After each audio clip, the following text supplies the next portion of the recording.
Is this fish actually being this friendly? We often misinterpret what animals are communicating and assume that they're acting like people. Interpreting animals as having human traits is called anthropomorphizing. Is that what we did when we saw this fish? The fish seems to be having fun. Its owner says his pet often tries to get his attention by flaring out his gills and swimming from side to side. When he comes over to feed the fish, it often ignores the food and lets it sink to the bottom of the aquarium. The fish waits for his owner to stick his hand in, then plays with it instead of eating. So, why are some water creatures friendly? And should we touch them? Most aquarium fish don't like being touched and often hide from people's hands. This fish is a parrot cichlid. And maybe the reason it's so friendly is because it's man-made. The parrot cichlid was bred from two different types of South American cichlids, and it doesn't exist in the wild.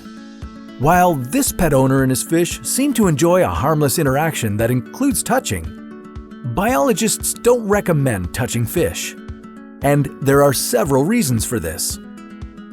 First, many fish have a layer of mucus over their scales that protects them from infections. Touching the fish, even when it voluntarily rubs up against people, rubs this mucus off and exposes the fish to diseases. The fish doesn't know this, but now you do. Another reason to avoid touching fish is that our skin is also covered with something: bacteria and oils. These can make the fish sick. Also, we don't always realize how strong we are. As gentle as this pet owner is, and even though his pet fish is choosing to touch him, it's too easy for a person to accidentally hurt a fish by mishandling it. Now, this friendly water creature has a very clear reason for being friendly to a person. A person saved its life. When the tide receded, it was stranded in a reef. The octopus couldn't make its way back to sea. Octopuses can survive for a few minutes at a time on land, but they need water to breathe.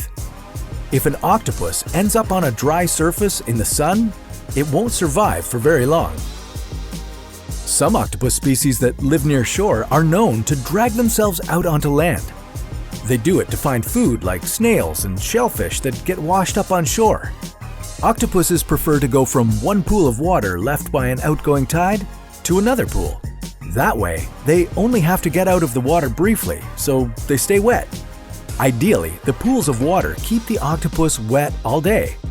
When the tide comes in, the octopus simply swims back out to sea. This octopus was saved by a helpful human who scooped it into a jar and released it back into the water. After taking a few moments to recover, the octopus made its way over to the person who saved it and put its tentacle on her boot.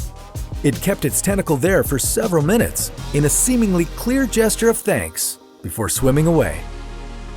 It can be a lot of fun to interact with water creatures. However, people are good friends to fish and octopuses when we're careful not to hurt them. Touching them gently and with a clean object rather than our hands seems to be the best way to enjoy these creatures without hurting them. Rubbing against us and being friendly. That's what this cichlid and octopus did. And that's what makes them crazy creatures.